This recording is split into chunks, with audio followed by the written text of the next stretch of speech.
we talked about the grandiosity that they have to, by the way, it's not just that they talk about themselves, trying to make themselves look good. They may not necessarily have to lie, but that's all they talk about. Yeah. That's the whole subject matter, is that. And they can't get off the topic of talking about themselves. So usually if they're not asking you about you, or they can't mirror what your reality is, that's a problem. So even if it's the baseball star or the doctor or the judge, that they're all they do is talk about how amazing their last case was, or the lawyer that's always talking about his wins in the courtroom. And he never stops to ask you about what you're doing, Your day's going. or how you feel about something. That's not a good sign. Correct. We talked a little bit infidelity and the trophy wife or trophy husband.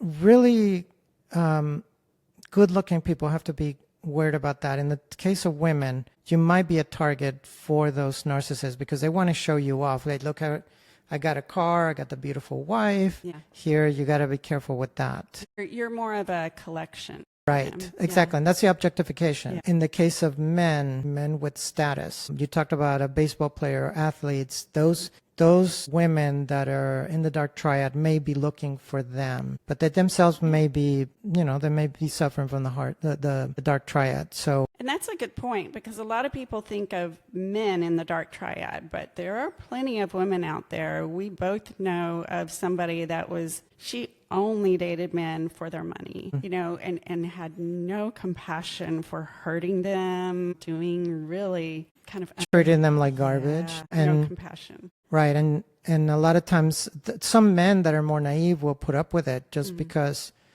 this woman is so attractive, and they'll continue to be in a relationship with her just because of that. And then what'll happen is that she'll start cheating or leave him. Find somebody with more money. Yes. There's always somebody out there with more status, more money, better looks. Yeah, and that's the other thing. They're on the prowl for that. Yeah. So it's just you're a stepping stone. Going back to the objectification. So if you're a stepping stone for them in their career or their relationship status, that's what you have to be careful with.